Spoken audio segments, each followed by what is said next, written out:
my channel. Today I'm jumping on this trend. I saw James Charles do this, Anastasia did this recently, and honestly I was here for it. Like, I love this trend. So this is where us YouTubers essentially just roast ourselves. I'm going to be ranking my career moments. I'm not gonna lie, I've had some amazing career moments. I've also had some horrific, some that make me laugh, some that make me burst with pride, some that make me want to bawl my eyes out, and some I just think, why? Honestly. So I'm going to be ranking it today. I hope you guys enjoy, and honestly, I'm excited. Let's just jump into this video.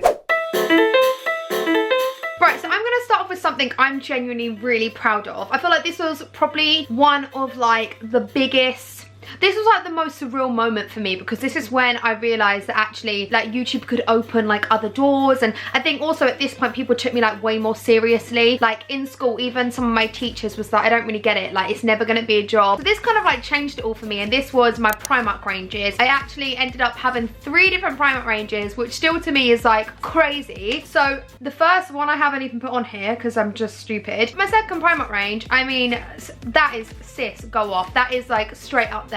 I bloomin' loved that range, every single thing about it. I mean, as I said, proudest moment. My last range that I didn't like it as much as my second, but I still did like it, and it still was an amazing experience. So I'm just gonna go on would do again, because there's like slight things I would change. I mean, technically I would change it all, because like I'm a different person now. So obviously like that, it kind of grew up with me, and I think that showed. So next up we've got my Metallica moment.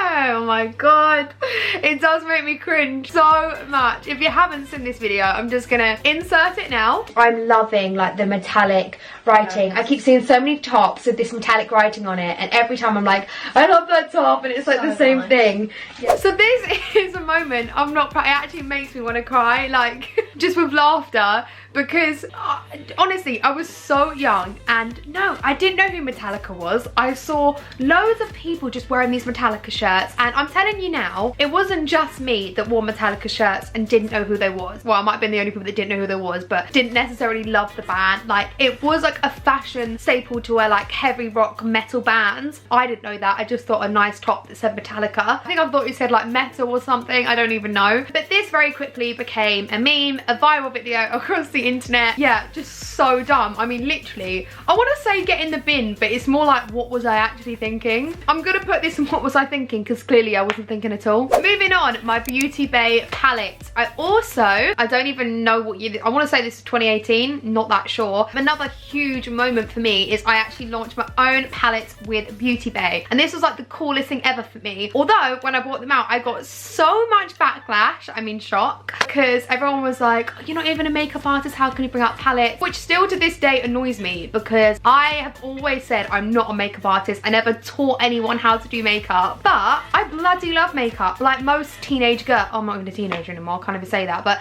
at the time, like most teenage girls. And I just think if anyone has the opportunity to bring out a makeup palette, I mean, obviously they would. Right, that's in sis, go off, because I mean, she brought out home range, she wasn't an interior designer, so no one had a problem with that. And honestly, my palettes were banging. They are so good. I still have them in my drawers and I use them every day. Right, this is honestly the worst fashion choice of my life. But little backstory behind this disgusting, awful picture that you can see that I'm so embarrassed it's even on the internet. I was probably at one of the saddest moments of my life. I cried the whole day, because just quite honestly, I'd gained so much weight that I didn't fit in what I was supposed to be wearing.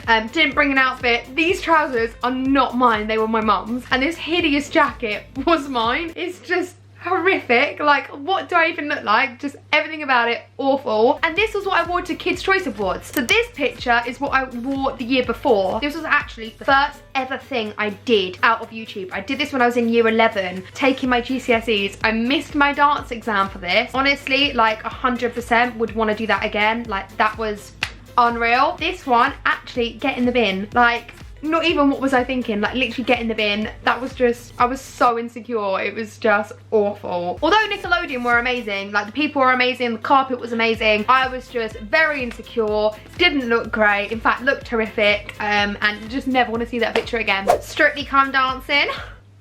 One of the, I mean, there's literally just sis go off. I can't believe first female YouTuber ever to go on that show. Like, genuinely my dream. When I signed my management, they said to me, what is like your biggest dream? And I literally said, I just want to be able to go on Strictly Come Dancing, which obviously I thought was like out of this world, never gonna happen. This was before Joe even went on Strictly. So like no YouTuber had ever gone on this show. I mean, I kind of thought, I can't even believe I'm saying what's coming out my mouth right now, but I did. And literally it was right before Joe was gonna go on. Didn't know obviously at the time. So then like just over a year later, I was on the show. Pretty mental, if I must say, and I think I will forever be grateful for that experience. Like, it was the best time of my life. Like, I would do absolutely, I want to put that and would do again, because I would do that every single year if I could. Like, oh, I'm so sad that I'll never be able to do the show again. That's what breaks my heart. So now throwing it back to some of my old videos, if you're an OG subscriber, you've been here for however many years, you would have seen my very first videos I actually started out with was my skits, and you know what, the time and the effort that went into them was honestly unreal. Like, I would spend weeks like filming these videos or doing these little acting parts. Like, it would take so long, but now I look back and I think, why? I don't think why, because actually it got me to where I am, and that I will forever be grateful for. But would I ever do it now? No. Does it make me cringe now? Yeah. So for that reason, you are going in the probs not again. It should really be definitely not again, but enjoyed the experience. And then I had to include this video, Dear Future Husband, and again, time and effort was like 100%. And at the time it was funny, like it was meant in jest, but I have to insert this video clip. Hello, future husband. Hi. Wow. Oh my god. We finally did it. We got married.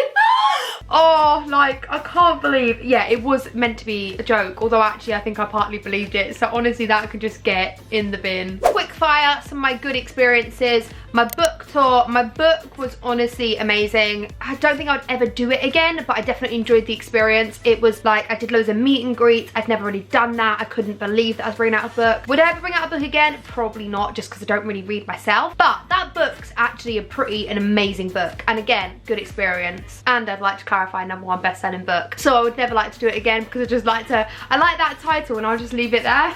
Sis, go off. My In The Style range. I mean, I feel like that was just incredible for me, and In The Style, it was their fastest ever selling range, which still to me is just mind-blowing. When that was coming out, I can't tell you how nervous I was. Like, I actually didn't even want it to go live. I kept saying to my mum, like, oh my god, what if it doesn't sell? What if it doesn't sell? Like, what if people don't like it? Because Adam had like this, he was like, it's gonna be amazing, it's gonna be so big, I could feel it. So I just thought like, oh my god, the pressure. But yeah, they're just amazing. They give me 100% creativity, and they're just like the best team ever to work with. Running the London Marathon would do again. Honestly, like, I actually can't believe my legs got me over that line. I think one of the best things about being in my position is you're able to raise so much awareness of something, and for me that was at the time Dementia Revolution, a charity that meant so much to myself, my family, and so many other people. And honestly, like, no one believed that I was gonna cross that line. I was the worst runner ever. That took more dedication than absolutely anything, and I mean, still to this day, I'm so proud of myself. And I would say, probs not again, enjoyed the experience, because I don't know how my legs will get me over there, but somehow I've signed up to another marathon, so I'm doing it all again. This is one that's still like crazy to me. I can't believe I actually got to attend the Brits. Like, if I knew that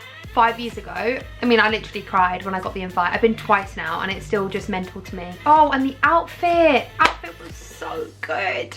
Yes, sis, go off. I absolutely hate to talk about this. At this point in my life, I was sad, I was stressed, and after this situation, it nearly threw me off the edge. This is Saffron not thinking about what she said or how she said it, and ultimately just being really insensitive about a subject that's actually very close to my heart. So this moment can absolutely just get in the bin. It was many years ago, and I'm happy to leave it there. On that note, daily vlogging, that's going straight in, probs not again, but enjoyed the experience. I daily vlogged, I don't even know for how long, definitely over a year, and at first I loved it, and I don't regret it because it's got me to where I am now. But honestly, people thought they knew me better than I knew myself, and the reason I got into situations is because I basically was just living my life through YouTube. Like, I didn't have any sort of normal life. I did things for YouTube. Like, I would go out so it was something to do for my vlog, and people would get so angry if I didn't upload my vlog every single day at 4 p.m,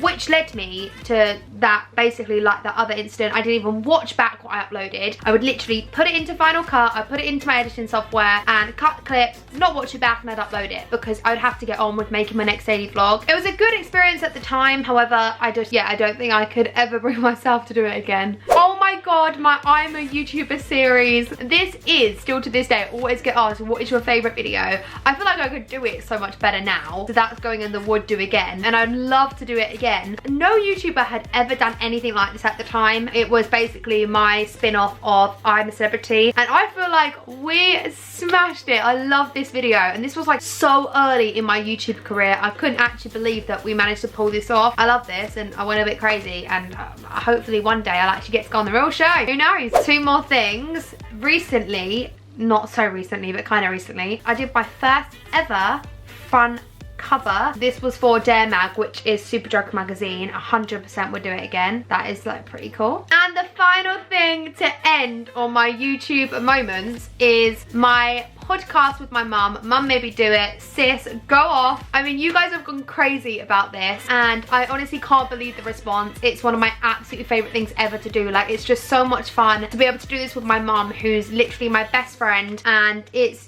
just nice. So many people have said, like, you and your mum have like such a similar relationship to mine, or just completely different, and it's just really funny. We're brutal, we're honest, and if you haven't listened to our podcast, I will link it down below. Oh, and can I add the fact that we was on a billboard in Leicester Square? Like, that is, oh my god, that is so mental. That should also be another moment. Right, everyone, so there are my YouTube career moments, and actually looking at it, I'm pretty proud, not gonna lie. There's some stupid moments in there, but overall I actually, yeah, I'm very, very proud of my YouTube journey. I've been extremely lucky to be able to do the things that I've done. I know it's come down from like hard work, but also to be able to get the experiences to do ranges with such big brands and go on a TV show and have my own podcast is just crazy to me. So to all the brands that believed in me, and to all of you guys that have always continued to support me, like, thank you so, so, so much. I love you all, and on that note, I'm gonna end this video here. Mwah. Bye!